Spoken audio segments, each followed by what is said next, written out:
Thursday afternoon to you, 4 o'clock time for Sports for CLE. I hope you're having a good weekend. Thanks for joining us. Browns, they're getting ready for training camp in about a month. Bill Barnwell from ESPN, this is from ESPN Live, NFL Live, his concerns with Deshaun Watson and the Browns offense. What's really difficult about this is that the Browns offense was pretty good under Joe Flacco last year. And not just because of Joe Flacco, but with two backup tackles, no Nick Chubb, Deshaun Watson didn't have as well, and without Amari Cooper for a stretch against teams like the Jets, they were incredible down the stretch. And that's my concern, is this offense is really a play action heavy. They want to boot, they want to get their quarterback on the edge. And Joe Flacco was much better at that than Deshaun Watson was last season. So I wonder, we talked about maybe the schematic bit when Deshaun Watson got there. It feels like they still haven't really resolved that. And when left to their own devices, it felt like they got better with a guy in Joe Flacco who was on his couch for most of the year last year. Now let's welcome in Jeff Lloyd from the Locked On Browns podcast. Jeff, couple of things. Offense is going to be different, and everybody's making this about how great Joe Flacco was. You saw the numbers there; they were similar. They had twice as many touchdown passes, twice as many interceptions. Same kind of deal. Did he look good? Yeah, but there's nothing to say that Deshaun Watson wouldn't have been every bit as good if he would have stayed healthy. He didn't play the Baltimore Ravens. He didn't play the Pittsburgh Steelers. He didn't play the Cincinnati Bengals. And look, Dave, how many episodes did we do last year? And how many times did we sit down and we talk and we said, look, it's about navigating the waters, trying to get yourself north of 500, because December should be a really, really nice run for the Browns.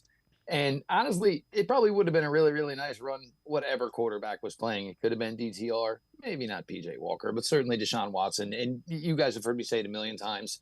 I don't think the 2023 fate of the Cleveland Browns would have been much different if it had been Deshaun Watson. I still believe there's possibility the record could have been maybe even a little bit better, if not exactly identical. It's nice to say, but then the other thing is Joe Flacco came in, week 11, week 12 to the NFL season. Everybody, he was sitting on his couch. Well, it's not like the guy had been sitting on his couch for a decade. And he just came in, he was good. He was fresh. He was ready to go. He's a 6'5" guy with a rocket arm, always has been, the content this year, look, it's tough, obviously, because you don't really have much to go on. And, you have to go back and find things, it's not any news that Bill Barnwell said that, anybody we didn't talk about last year, certainly. But you say if one of those games were against the Ravens or one of those games were against the Steelers or one of those teams were against, other teams that actually went to the playoffs, and even still Houston, they didn't really face the Houston Texans that they faced in the playoffs in the regular season.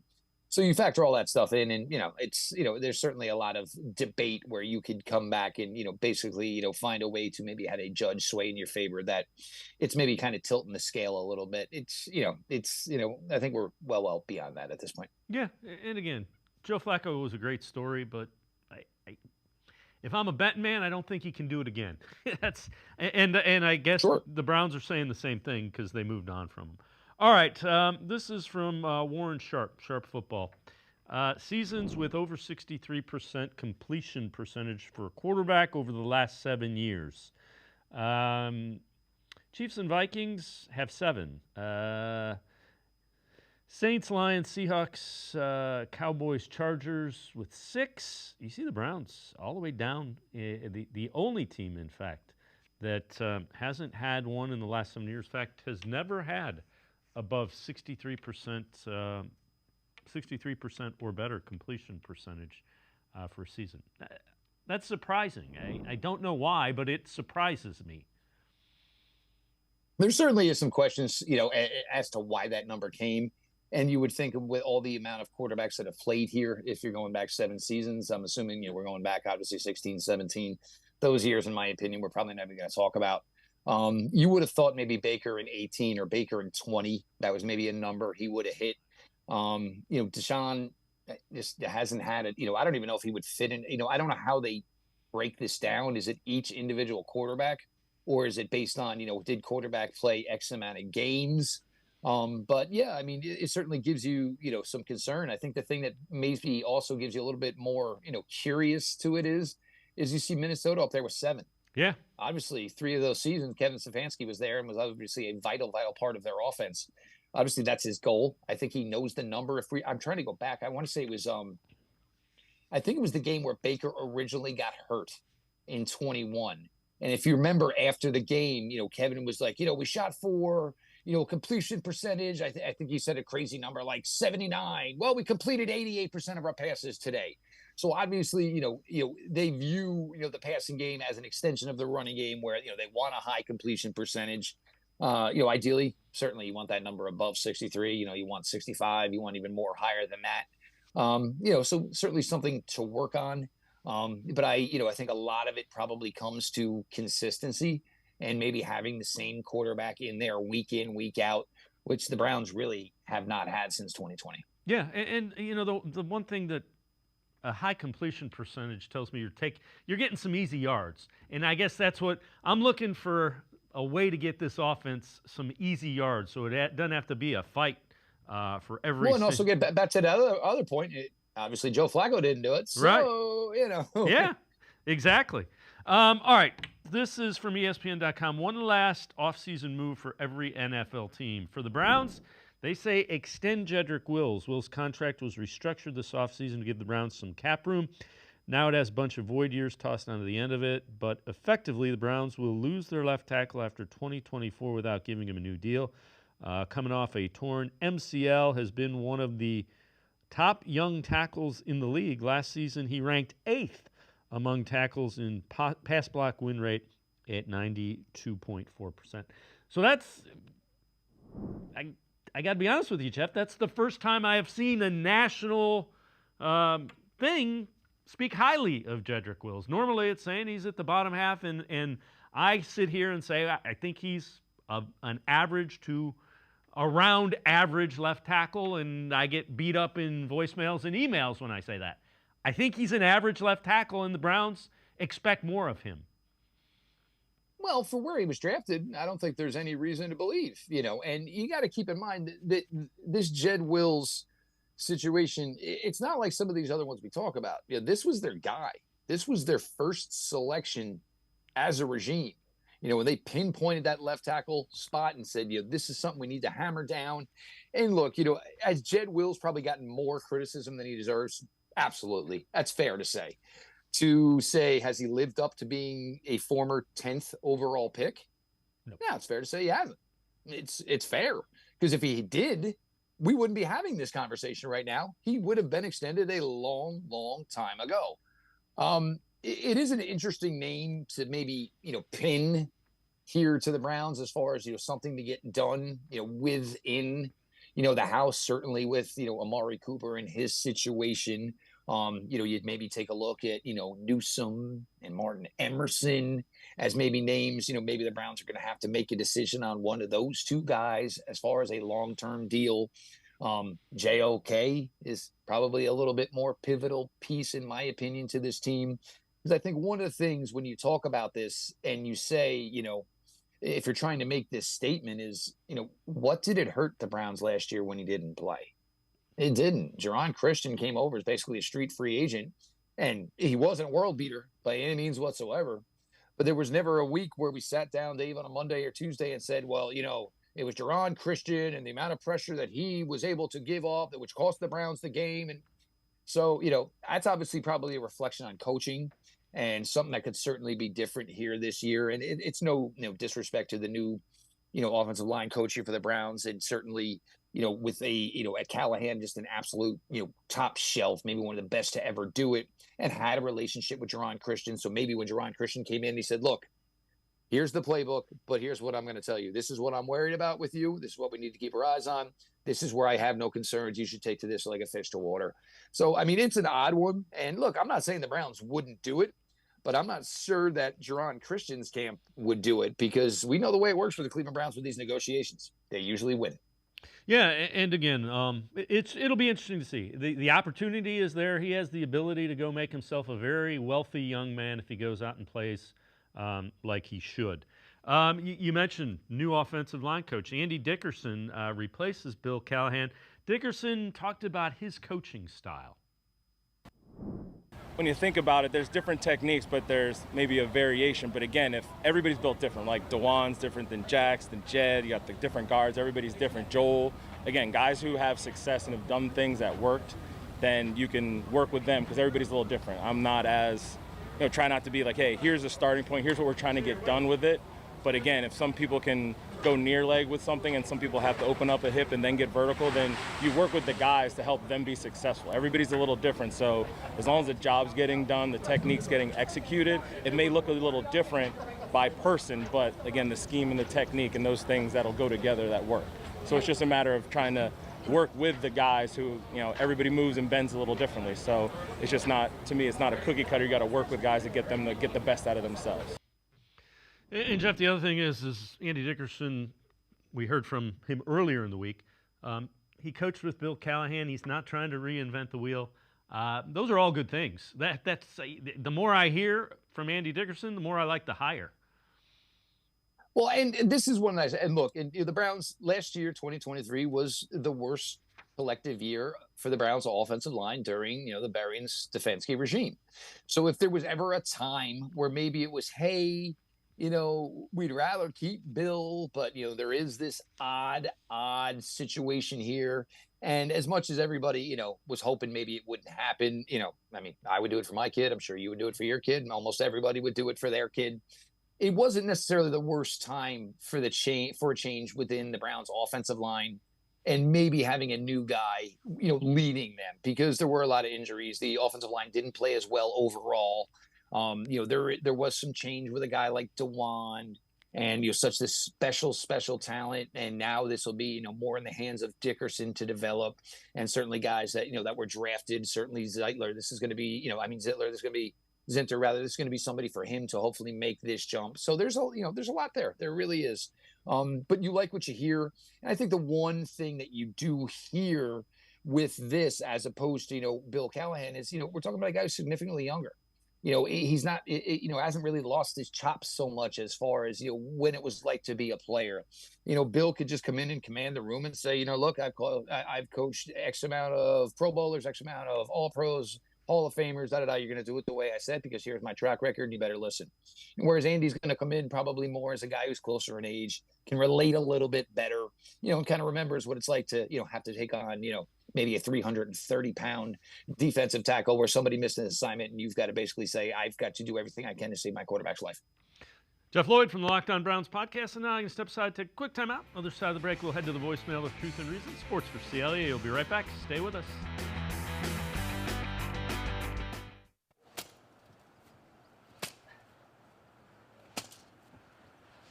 Moneymaker from the Ohio Lottery has no interest in beating around the bush. Money Maker. You play the game, you could win money. Up to $2 million. With more than $88 million in prizes from $50 to $500. Moneymaker cuts right to the cash. Unlike this guy.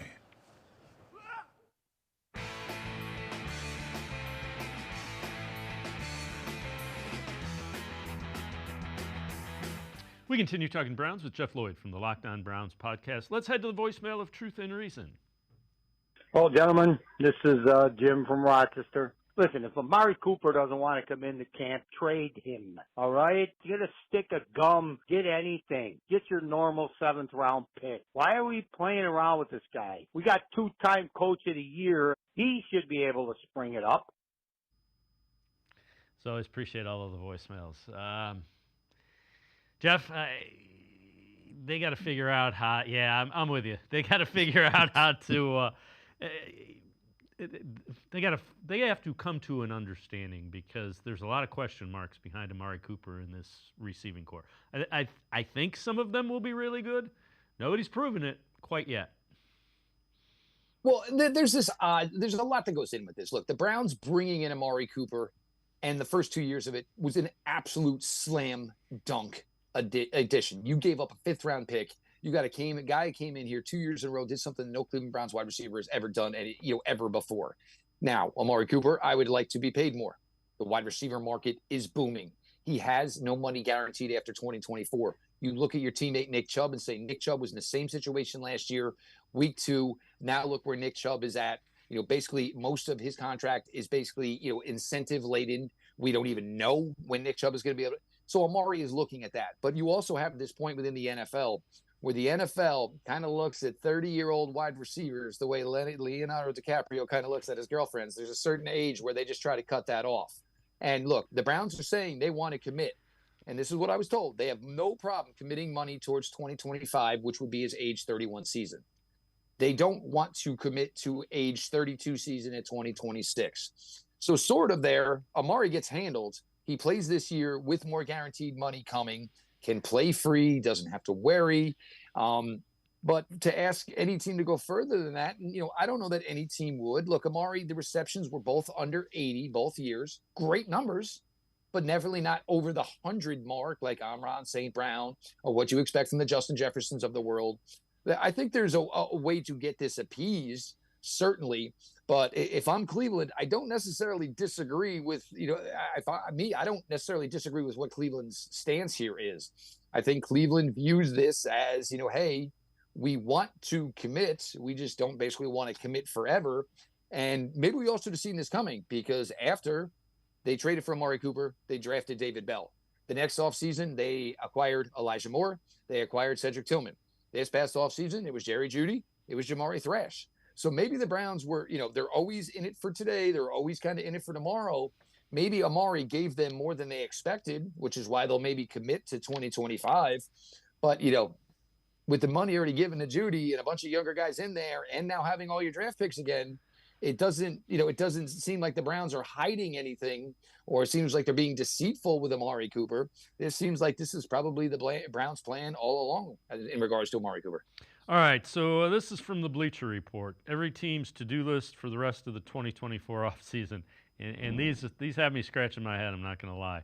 Number one, they have add an outside wide receiver. While the Browns have a good receiving core with Amari Cooper, Jerry Jeudy, Elijah Moore, both Jeudy and Moore are better operating out of the slot. So for all three wideouts to be on the field at once this season, one of the latter two has to line up in a spot where they're less effective. Okay, that's debatable. Number two, extend Jeremiah Owusu-Koramoah, coming off an all-pro campaign, proved to be a Swiss Army knife type player, racking up 2 interceptions, 6 passes defended, 101 tackles. That one I like. Number three, sign a left tackle. That makes no sense. Jedrick Wills hasn't lived up to the billing as a top 10 pick. That's true. Coming off a season-ending injury, Cleveland has Super Bowl aspirations, can't afford to have a potential weak link at left tackle. The only one of those that I think they need to do in the offseason, Jeff, is extend Jeremiah Owusu-Koramoah. Because I think if you wait, you're going to end up paying more because he's going to have another big year. I think that's something that's probably in the works right now. And if you remember, this was around when Miles got his a couple of years ago, right around when Denzel, because now everything's shut down. So as far as working out deals before guys show up for training camp, that's pretty much it. Maybe the Browns are going to be in the market for another reserve defensive end after today's, events, but sure. But now here you have 2 news outlets, right? And basically, this is the way content kind of works this time of year. What's the guy that you can get people riled up about?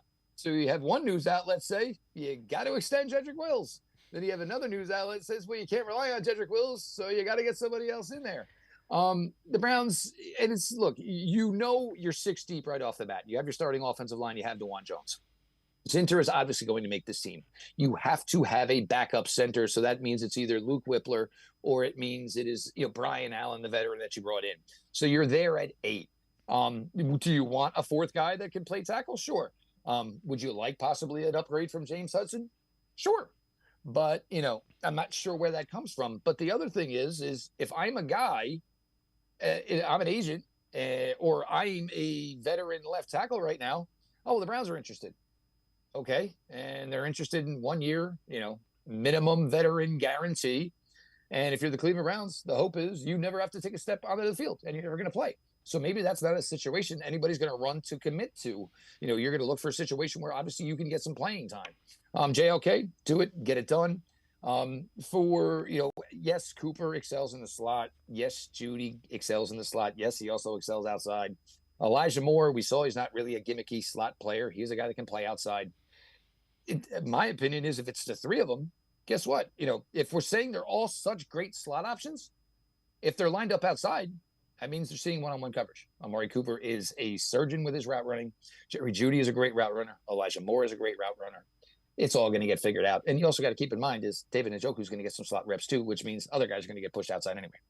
You kind of alluded to this. So the Browns have now waived Lonnie Phelps, who had the incident that was he crashed his SUV into a restaurant driving under the influence last night, and the Browns have waived him. So undrafted rookie free agent who was on the practice squad yesterday. So or last year rather.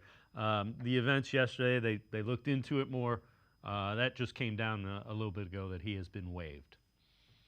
This is the way you close minicamp. Guys, all right, everybody keep your heads on straight. Get your work in. 1 month, it's go time. Don't do anything stupid. Don't do anything reckless. You go out. I understand you're going to have a good time. Make sure all your ducks in a row. Everybody's safe. Da-da-da-da-da. And then you get something like this. Not too much different. We had one of these about a year ago with Perry on Winfrey. Look, was Lonnie Phelps going to make this team? No. Was there a chance Lonnie Phelps was going to be on the practice squad again? Maybe. A guy with a lot of athletic potential. The reason he didn't get drafted is he was a little bit older, and there were some questions. But ideally, he doesn't necessarily fit Cleveland anyway. He's a little bit of an undersized defensive tackle. Miles a little bit more bigger guy. Za'Darius a little bit more of a bigger guy. Alex Wright a little bit more of a bigger guy. Don't be a knucklehead. And nothing. The NFL is not guaranteed by any means whatsoever.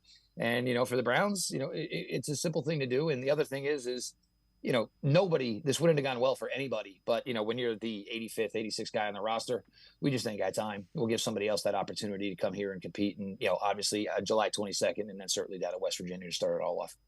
Jeff Lloyd, as always, thanks so much for the time and the insight. Appreciate it very much, Jeff. All the best, guys. Sign your tackle. Don't sign your tackle. Bring in a tackle. Draft a tackle. Always find whatever, you can get a lot, get those views, get those clicks. Jeff Lloyd, make sure you check him out. Always really good stuff. The Locked On Browns podcast. We're going to step aside, take a quick time out. Jacob Roach from BrownsWire.com and the Barking Browns podcast straight ahead. Stay with us. Come back to go forward. Back to learning new things. Back to pursuing your dreams.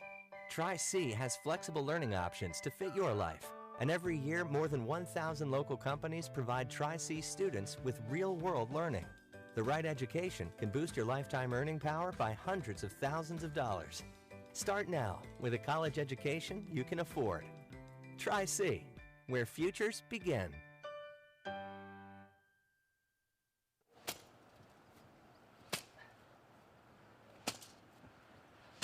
Moneymaker from the Ohio Lottery has no interest in beating around the bush. Money Maker. You play the game, you could win money. Up to $2 million. With more than $88 million in prizes from $50 to $500. Moneymaker cuts right to the cash. Unlike this guy. I am powerful beyond my wildest imagination. I will define my future. I will keep challenging myself to improve. Because I am a future leader of this great nation. I will be responsible for raising a beautiful family. And educating not only my generation, but many more to come. I will make a difference in my community. And I will stand up for what I believe in. I will not settle for simply chasing my dreams. I will achieve them. Because I was given a chance. An opportunity. A home. At Family, Career, and Community Leaders of America.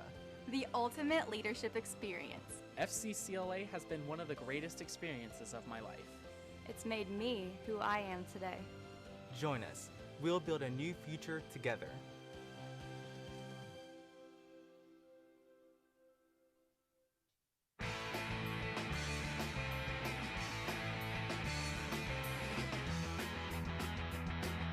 We continue talking Browns on Sports for CLE. Field Yates from ESPN on if we'll see Deshaun Watson return to his Pro Bowl form this year. This is from ESPN's NFL Live.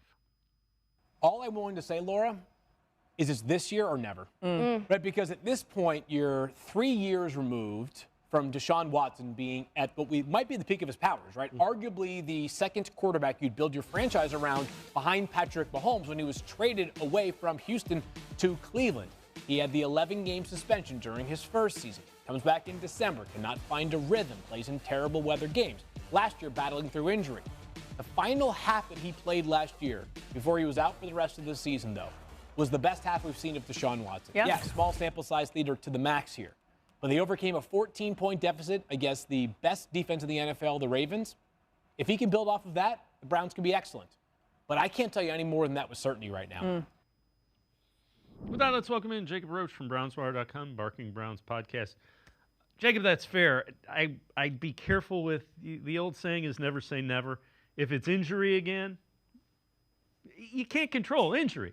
The suspension, you can say, yeah, that whatever it was that he did led to that. The injury, he's playing football and he got hurt.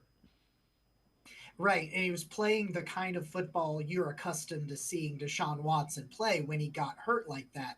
And I know Field talked about it in that half, but, he's always been this extender and uses his legs to pick up extra yardage or to create some passing lanes and do some things like that. But it was just like he was playing Deshaun Watson football. Like, that's the way I look at it. And just that final half of the year, it's like, you're right, though, Dave, 100%. If there's another injury here, you're kind of like, can you really judge him if he gets hurt and misses time?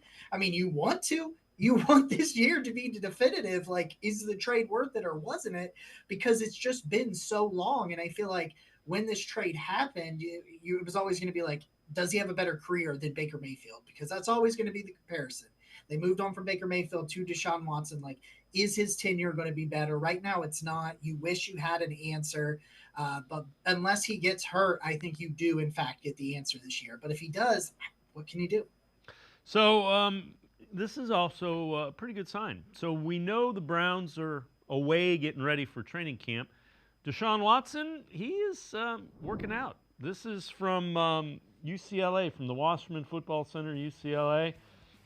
Posted it on Instagram. Still working, throwing. That's his quarterback coach, Quincy Avery, there. So Watson still staying on the throwing program, trying to get the shoulder right and be ready to go for training camp, which is about a month away. Again, Jacob, all the reports were, the last day he was throwing the ball in minicamp was really good. And again, he's just trying to build the arm strength up and be ready to go when training camp hits. And I think it's really important to note on that day that he did look really good. It was when they asked him to do the most we have seen in an organized, structured situation. I'm sure behind scenes and things like that, he's done a little bit more than what we had seen in some of these practices. But we saw him throw the ball 50 yards. We saw him just out of the reach of Elijah Moore. We saw him go downfield for some 30-yard gains and put some zip. I thought that video was really nice and encouraging. Yeah, without question. Seeing him throw the ball deep, and that he's starting to look more like what we expect Deshaun Watson to look like. Apologize, my internet started to go out there for a second. I wasn't sure what was going on. Yeah. Oh, I mean, that's definitely exactly what you want to see with him is that kind of dry zip. I know it's such a taboo word going around the internet talking about it right now. We don't like to talk about zip on his passes, but he's making NFL level throws. I think that's probably the better way to put it. And Andrew Berry earlier in the week was on the Insiders and said, really, he's ahead of schedule. We think he's in a better spot than we expected him to be leading into here. And they just keep asking him to do more, and he keeps responding. And I think that is as much as you can ask for at June 20th, getting ready. Yeah, without question. This is kind of interesting and it's more concerning than interesting. So this is games with at least one turnover since 2022. This is, again, from Warren Sharp Football. Niners, Lions, Steelers, 19. Not coincidentally, those are three teams with the best record. The Browns have the worst. They have the most. Patriots, Browns, Commanders, and those are the Patriots and Commanders, two teams that have struggled mightily since 2022. 29 turnovers, 29 games with at least one turnover. That means there's only been 5 games. It's out of 34 games. There have only been 5 games since 2022 where they haven't turned the ball over. That's got to change. Could you imagine the record the last 2 years if they had figured out how to take care of the football? Like, I just think about back at this game, this past year, and they could have won a couple more games or at least made some of those games a little less hard on the heart, trying to figure out what was going to happen when they turned the ball over in scoring opportunities time after time. That's got to be something that Kevin Stefanski has gone with his new coaching staff on offense, with Ken Dorsey and Tommy Reese and these other guys that they've brought in, and just been like, hey, look, we've got to figure this out, because you can't go out there turning the ball over in all but 5 games over the course of 2 years. It really puts to perspective how good the defense has been, especially last year, and just how good the coaches have been at getting this team to overcome the adversity. Like, they're turning the ball over as bad as anybody, and they're still, in the spot they were last year. It's just, that's got to be a priority, man, because you got to take some of that pressure off your defense. There's so many short fields where the defense let up scores that kind of skewed their season totals, because they were put in bad positions by the offense more often than not. And I think there's got to be some kind of priority in fixing that. Oh, I'm sure. You can be sure that as analytically driven as this organization is, you can be sure if we know it, they know it, and they're talking about it. All right, before we go to break, this is another one that I agree with wholeheartedly. Connection that needs to get going in 2024, Deshaun Watson to David Njoku. 10 games, Watson has been Njoku's quarterback, 37 catches, 340 yards, 2 touchdowns. And I believe this is something that Deshaun Watson and Njoku will work on. And the reason is, I say it all the time, David Njoku, those are easy yards. Get him the ball and then watch the defense go. How are we going to stop him? Yeah, I mean, we did a tight end review on my show on Tuesday night, and that was kind of my point. It's like he's too athletic and too fast for a linebacker to cover him, and he's too big and too physical for corners to cover him. I mean, you don't see a ton of smaller guys take down David Njoku by themselves. Like, there's a lot of 2-3 people needing to be there to take down David Njoku, and the way he can create separation, especially because he's such a talented blocker. They can hold him in for that split second. He blocks, chips a guy, and then he leaks out into the flat, and he's wide open because people think they're going to keep him in to block, because he can do that. Like, they can fool them with that kind of motion and those kind of delayed routes. And he was the best yards after catch player for the team last year. I think he'll be up there. Him and Jerry Jeudy will probably battle it out for that title in 2024. But easy yardage, Dave, you said it perfectly. Like, if there's easy yards to give you easier third downs, take them. And David Njoku is going to give you that. Jacob Roach from BrownsWire.com and the Barking Browns podcast and I are going to step aside, take a quick time out, other side of the break, talk a little bit about the Amari Cooper contract situation. Sports4CLE will be right back. Stay with us. Come back to go forward. Back to learning new things. Back to pursuing your dreams. Tri-C has flexible learning options to fit your life. And every year, more than 1,000 local companies provide Tri-C students with real-world learning. The right education can boost your lifetime earning power by hundreds of thousands of dollars. Start now with a college education you can afford. Tri-C, where futures begin.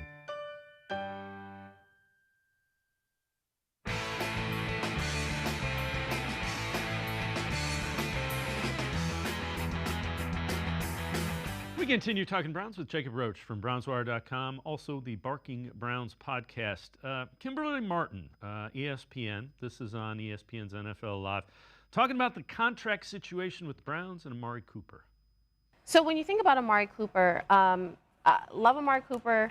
I hated that the Dallas Cowboys gave him away for a bag of chips, but he's also going to be 30 very soon. And if you're expecting him to get a big money wide receiver deal like CeeDee Lamb, that's not going to happen. Andrew Berry talks about how smart he is. He's a shrewd businessman as well. They understand that you have a lot of pieces, a lot of guys want to get paid, and you're trying to keep it all together. Their offense clearly needs him, but as far as Amari Cooper goes, he's been so productive. He's got to be back in the fold. And Jacob, Amari actually turned 30 a couple days ago. It's a tough one. They got to find a way to give him some guaranteed money, but not. You can't go crazy because history tells you there aren't too many productive 30-plus-year-old wide receivers.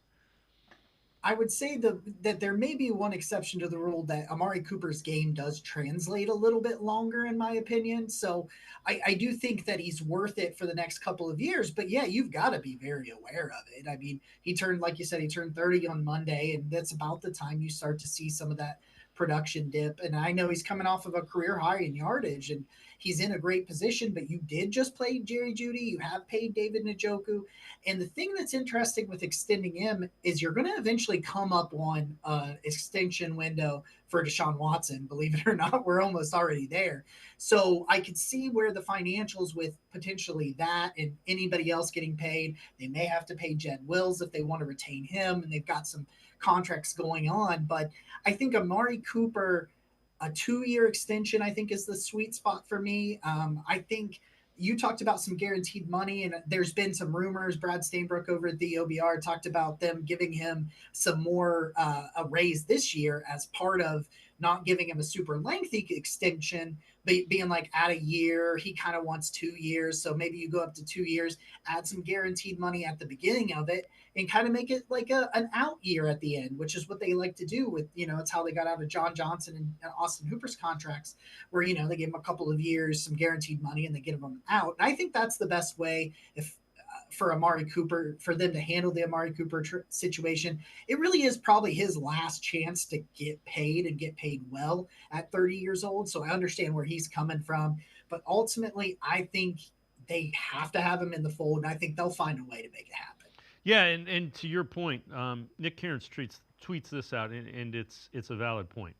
Now, Amari is the first Brown to have consecutive 1,000-yard receiving seasons. Cooper's 1,250 yards, most by a Brown since Josh Gordon in 2013. That was last year. Cooper's 9 touchdowns, most by a Brown since Gary Barnidge in 2015. I like Jerry Jeudy. Elijah Moore shows there's some young guys that show promise. There is not a guy that you can say, man, I'm comfortable with beyond Amari Cooper.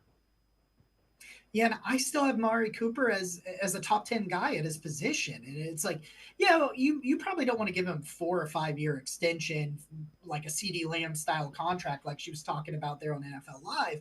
But yeah, I just don't feel comfortable. Like, Amari's going to play this year. I don't think he's the kind of guy that would hold out. Like, training camp's going to happen. He's going to show up. He's going to take care of business.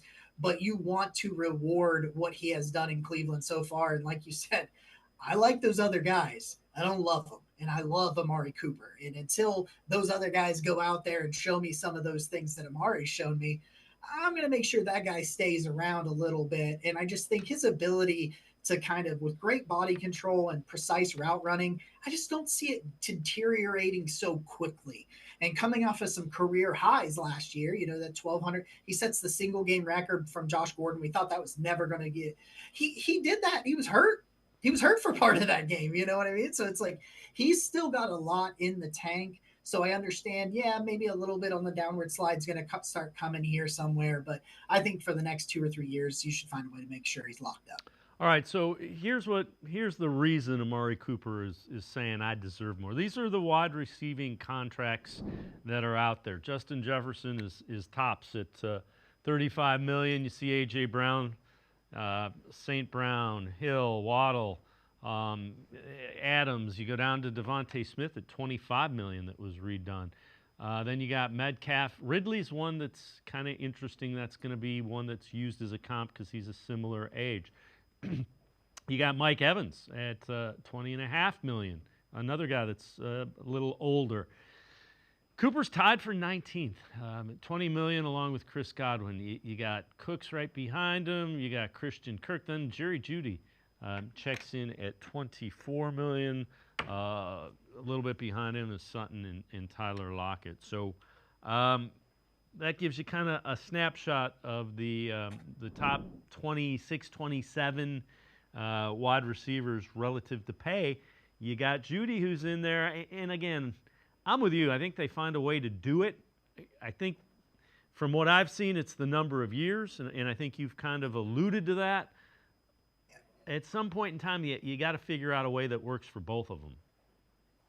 Yeah, because you touched on it too, man. Like, there's just, you don't want to have to think about life without him right now. Not until you at least see what Jerry Jeudy can do in this offense, and maybe what some of the young guys like Cedric Tillman and Jamari Thrash. But I look at that list and I'm like, how many of those players ahead of him? Like, Calvin Ridley's like the same age as him, like you said, but he's only been in the league like half the amount of time and hasn't done anywhere near what Amari Cooper has done. And I understand you're paying for what you think he's going to be, not for what he has done.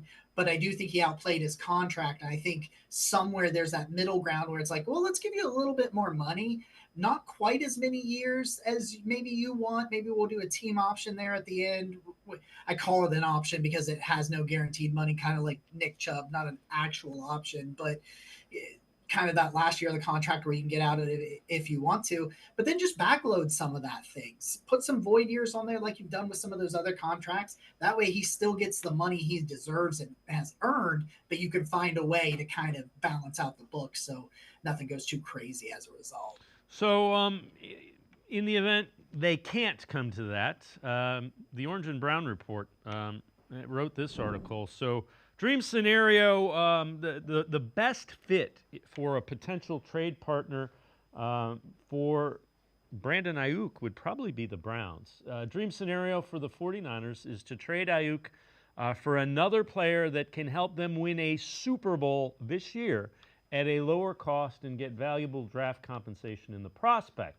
Under that framework, Browns are potentially the best trade partner. And the other guy that would help them would be Amari Cooper plus some draft capital. Again, you're going to have to pay Brandon Ayuk probably $30 million a year for 4 or 5 years. He probably wants to be in that top 5 and probably feels he's earned that. Yeah, that's the hesitation for me when talking about a deal like that is, yeah, you're looking at, he's probably 5 years, 150 something. That's probably his starting point somewhere. Like you said, about 30 million or so a year is probably what he's looking at. I mean, and he deserves it. Like, if you're telling me right now, hey, give me a situation that you would be okay with losing Amari Cooper, like you're trading him, something like that, that's probably just about one of the only situations I would be okay with that, where I think Cooper's fantastic. I think Ayuk's better, and he's 26. So if there was something on the table where you could do that, I would be all for it. The problem is, if you think there's money issues with the Amari Cooper trade, Ayuk's on a whole nother level, like you said. So you got to say, are we willing to pay what we're paying Jerry Jeudy and 30 plus to Brandon Ayuk and give up draft capital to do it? I think it makes you a better team. I'll play devil's advocate here and say that would not anger me in any way, shape, or form to wake up and see that the Browns went from Amari Cooper to Brandon Ayuk. I just think it can be more cost effective and still be really good with Cooper. But yeah, if you're talking Amari Cooper and day 2 pick, like 3rd round pick, maybe even second, I think I would. If it was like Amari Cooper in a 3rd, I would do that in a heartbeat, because I just think that sets you up long term to have a very prolific group of pass catchers. Yeah, what that probably means is you probably have Ayuk and Jerry Jeudy as your top 2 pass catchers. You probably move on from Elijah Moore because you're not getting money to pay him. And then you got to have David Bell, Cedric Tillman, Jamari Thrash kind of step up and be a 3rd. I'm not against it, but that's kind of the thought that the thought process that would be going on. Jacob Roach and I are going to step aside, take a quick timeout, other side of the break. 3 Browns facing make-or-break seasons. We'll talk about that when Sports4CLE returns. Stay with us. The Ohio Lottery Partners in Education program is dedicated to recognizing exceptional students, teachers, and schools throughout Ohio. Scan the QR code on screen to nominate students and teachers as Academic All-Stars and Teachers of the Month. They must be currently enrolled or teach in grades K through 12. Is your K through 12 school developing students' literacy skills to achieve success in reading? If so, you can nominate your school for the School of the Year. Students can win $100, teachers can win $500, and schools can win $2,500. Scan the QR code, fill out the forms, and nominate deserving students, teachers, and schools today. The Ohio Lottery Partners in Education program takes pride in honoring exceptional students, teachers, and schools across Ohio. Submit your nomination today. It's fun, fast, and free.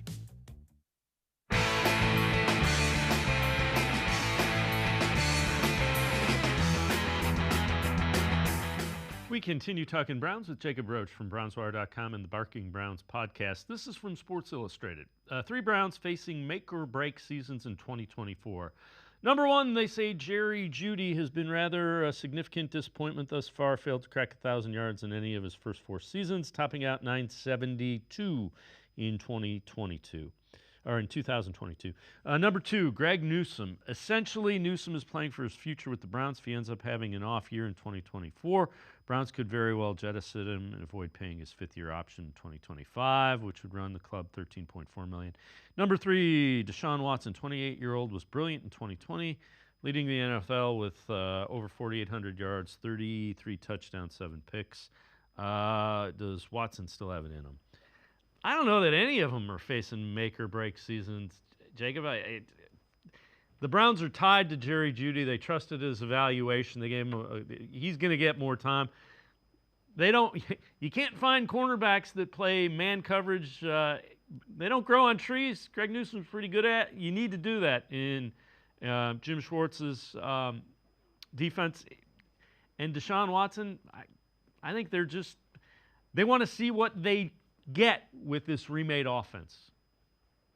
I would say that grouping these 3 people together, I think would be better put as 3 players they need to step up. Like, I don't think it's necessarily make or break, kind of like you said, but like these are 3 guys they need to be able to lean on this year. With Jerry Jeudy, they're putting him a lot of importance on his role. They showed us that by the contract they gave him. You're talking about a situation where Amari Cooper, there was some help behind Amari Cooper last year in the wide receiver room. Of course, there was David Njoku, but especially when Amari got hurt at the end of the year, they just didn't really have anybody that was go-to that wasn't Amari Cooper in those big moments, those big situations. So I think they've got lofty expectations for Jerry Jeudy, not just this year, but in the future. That's why they signed him to that contract. So I think it's fair to say, they need him to step up. If the Browns are going to go to the next level, they need more production in that wide receiver room. And I think that starts with Jerry Jeudy because he's the big dog that you brought in. He's the big guy, the big gun that you brought in and said, hey, we brought in Elijah Moore. He did some things that were nice, but maybe as a number 3, he'll be better. So yeah, I think step up is probably a better word for this group. And you go to Greg Newsome, and Newsome is in such a weird spot because I think that Martin Emerson and Denzel Ward are the best 2 corners on this team. I don't know if you can pay 3. Now, Greg Newsome's under contract this year and next year. This could be make or break in the sense that he forces the Browns' hand because he's so good this year. Because they may end up having to try to pay him, or they may be forced to trade him, not because of bad play, but because he goes out there and he just shows you, yeah, I'm that guy. I mean, my co-host Casey Kinnaman always says he believes Newsome's one of the best, if not the best, slot corner in the NFL, and they could force their hand to make a decision right away. Like, do we sign him? We try to, are we going to pay a slot corner $15 million a year? I mean, that's going to be a really fascinating thing to follow. And then, yeah, when they talk about these lists, Deshaun Watson's kind of the low-hanging fruit on any of these lists because we're going into year 3 and they just don't have any answers. But when I think make or break, I think if this guy plays bad, he's off the team. I'm not sure that's going to happen with Watson because of the contract. So the make or break tag seems a little weird. But all of these players stepping up is what the Browns need to make a Super Bowl run. So if that's what you mean by make or break, then I can get behind it. Yeah, I'm with you. If those 3 guys step up and raise their game a level or 2, we're going to have a fun football season. They're going to go deep in the playoffs. I agree with you wholeheartedly. This one from the Bleacher Report, ranking the NFL's top 8 running back duos. Number 1, they had the Lions, David Montgomery, Jamar Gibbs. 2, Dolphins, Raheem Mostert, Devon Achane. Number 3, 49ers, Christian McCaffrey and Elijah Moore. So they did the top 8. Just outside of the top 8, they have the Browns, Nick Chubb and Jerome Ford. Chubb is one of the most NFL's best pure runners when he's healthy. Ford recorded an impressive 1,132 scrimmage yards last year. The issue, Chubb isn't healthy and still recovering from a knee injury that involved multiple torn ligaments and multiple surgeries. Unfortunately, there's no guarantee of when Chubb will return or if he'll get back to pre-injury form. Those are all fair. I think their running back combo, if you put Hines and Foreman in there, I think it's pretty good. Dante Foreman, he's underrated. That's a guy, you give him the ball, there's a stat. If he gets 16 carries, he gets 80 yards. Yeah. That's really good. And he's going to be running behind a better offensive line. Yeah, and he gets back with Deuce Staley, which is the guy that he almost rushed for 1,000 yards with. Like, that was one of the only years that Foreman was even given an opportunity to be that guy. He was that guy. I mean, he was nearly at 1,000 yards, and now he gets to pair back up with Deuce Staley, who understands his strengths and his weaknesses, and I think he slides into that Kareem Hunt role rather effortlessly. And I think this Nick Chubb, there's just so much. I continue to see the buzz and smoke. I think Nick Chubb's going to be ready sooner than we think. Like, I don't know about week 1, but I'm pretty sure he's going to play football in September. Like, maybe I'm way off base on this, but I've said this before. Like, Jack Duffin's the best in the business when he talks about the salary cap, follow the money, what it means about plans and things like that with playing time. And he has pointed out, if Chubb were to miss the entire first month and into October, almost all of his incentives that he on his newly agreed to contract are gone. He can no longer hit them. And that kind of, when Jack says stuff like that, I tend to listen to him. And so I'm thinking, okay, I think we're going to get Nick Chubb out there a little bit sooner. But if you take the other 3 guys, Ford can do a little bit of everything. I love what he does in the pass game as a safety blanket. He moves around. He follows this quarterback. He gives you an option if you extend the play, which is what we know Deshaun Watson's going to do. And Naheem Hines can play wide receiver. Like, I mean, he's one of the best pass catching backs in the NFL when he's healthy. There's another question with him. Is he healthy? It seems that he will be for training camp. But I think those 3 guys not named Nick Chubb come together, make a pretty decent room. And if they get Nick Chubb, a healthy Nick Chubb, I think they can be a top 10 group, a top 5 group, really, I think, when you add all 4 of those pieces together. Jacob Roach from BrownsWire.com and the Barking Browns podcast. And now I'm going to step aside, take one more time out, other side of the break. Ranking the NFL head coaches. We'll take a look at where Kevin Stefanski ranks in this one. Sports4CLE. We'll be right back. Stay with us.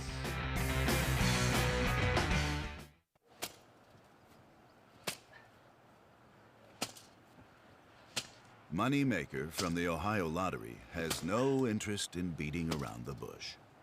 Money Maker. You play the game, you could win money. Up to $2 million. With more than $88 million in prizes from $50 to $500. Moneymaker cuts right to the cash. Unlike this guy.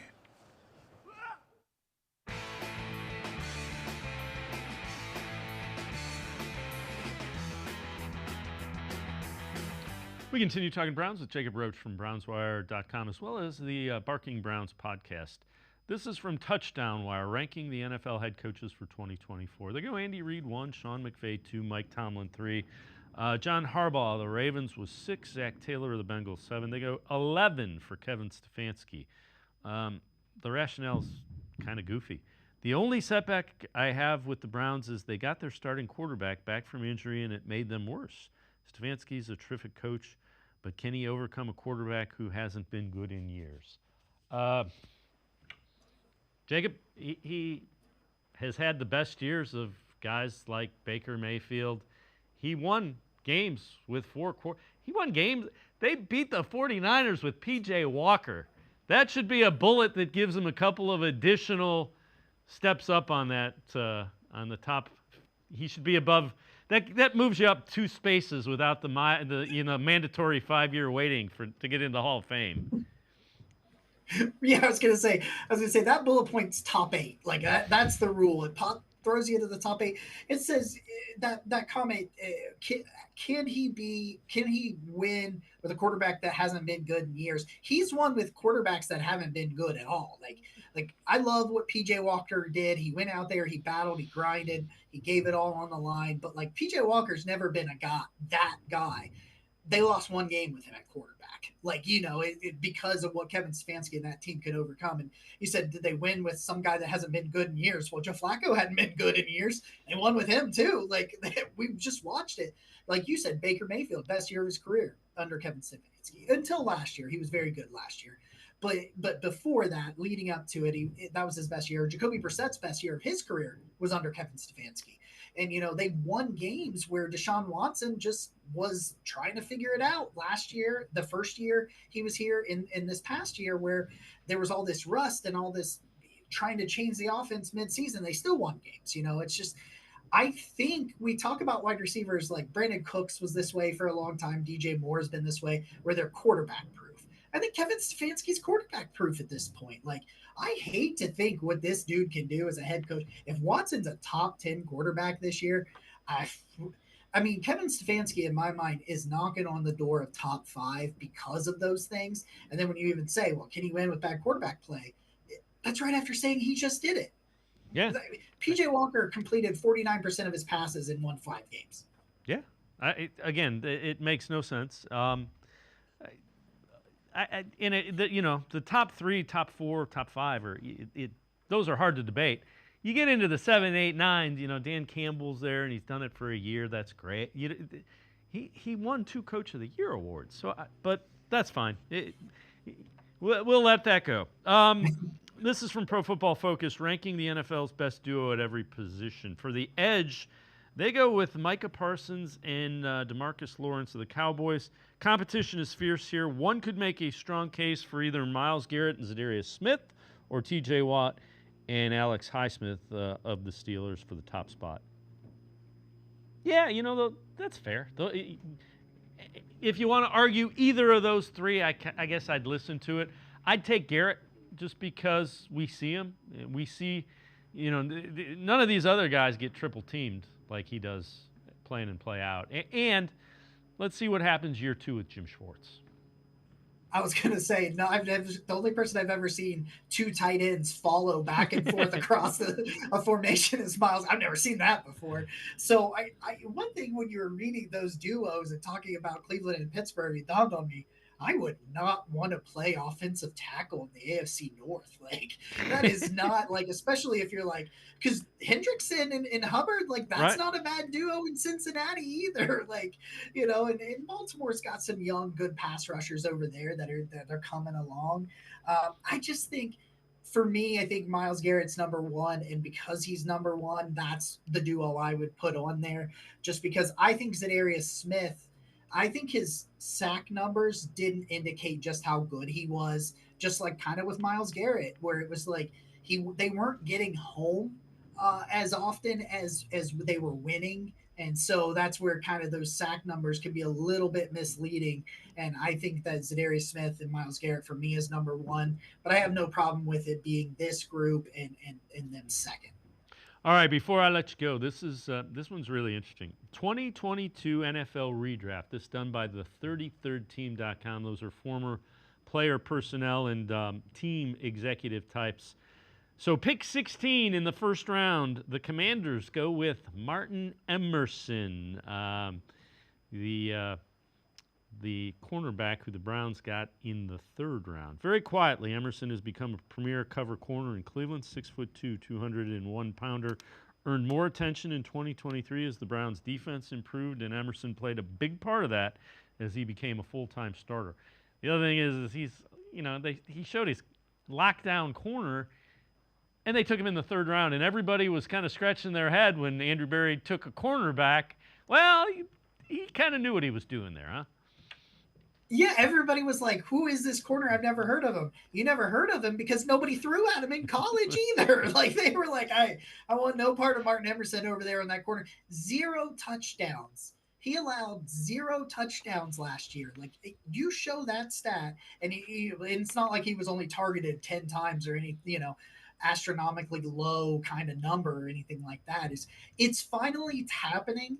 And it's so beautiful that Martin Emerson is finally getting some of the national credit that he deserves. He can play with the big physical types, and he can play with the speedy athletic types because he's got it all well-rounded. He just loves contact. He plays in the running game. He gets physical. He gets athletic. It's just, I think he's the total package, and I think he's on the verge for me of passing Denzel Ward and actually being the number one on this team. Yeah, it'll be interesting to see. He certainly has that skill set and that talent. Jacob Roach, as always, great stuff. Appreciate the time and the insight. Thanks very much, Jacob. Thanks for having me, guys. Jacob Roach, make sure you check him out, brownswire.com. He is also the co-host of the Barking Browns podcast, always really good Browns insight. It's going to do it for this edition of Sports for CLE. We'll see you back here tomorrow at 4 o'clock. Have a great night, everybody. See you tomorrow at 4 on Sports for CLE.